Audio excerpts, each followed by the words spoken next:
Overnight in the NFL, Dolphins star quarterback Tua Tagovailoa suffered a frightening injury to his head and neck in a game against the Bengals. He was taken off the field on a stretcher after a sack left him seemingly unconscious on the field. The Dolphins say he suffered head and neck injuries and likely a concussion. The injury comes just 4 days after Tua hit his head in Sunday's match against the Buffalo Bills. The NFL Players Association is questioning whether the Dolphins followed NFL protocol. And with high school football season in full swing, what's the concussion protocol for young players? Action News Now reporter Ryan Ketchum joins us live to break it down for us.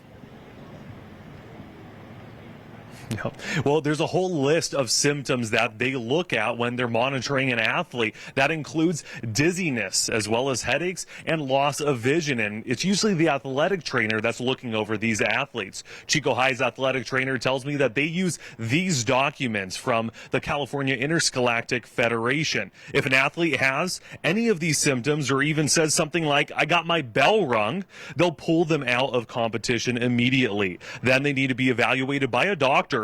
And if they have a concussion, they'll be out at least 7 to 8 days after that. And I spoke with one athlete who rides bikes, a mountain bike rider, and he says that he's been through this process before.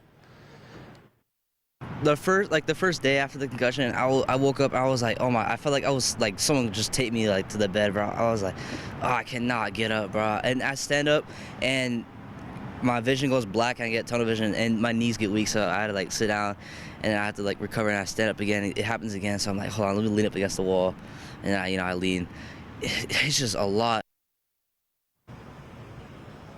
Athletes tell me following the steps to recover before they come back is the most important part. These steps outlined here, including only walking for a short time for the first 2 days. Then the athlete has to go through a full contact practice before being cleared to play in a game. But if symptoms come back at any time during this, they have to go back to the previous step. And we want to clarify that none of those high school football highlights that you just saw resulted in any injury or concussion. But all coaches and training staff have to be concussion certified. PV High is also without athletic trainer this year, that is.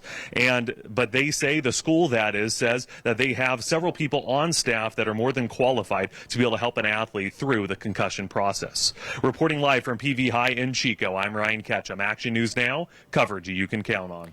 Thank you, Ryan. Chico High's athletic trainer says she doesn't think there is a high risk for concussions with artificial overgrass turf fields, but says once you have a concussion, you're more prone to getting another.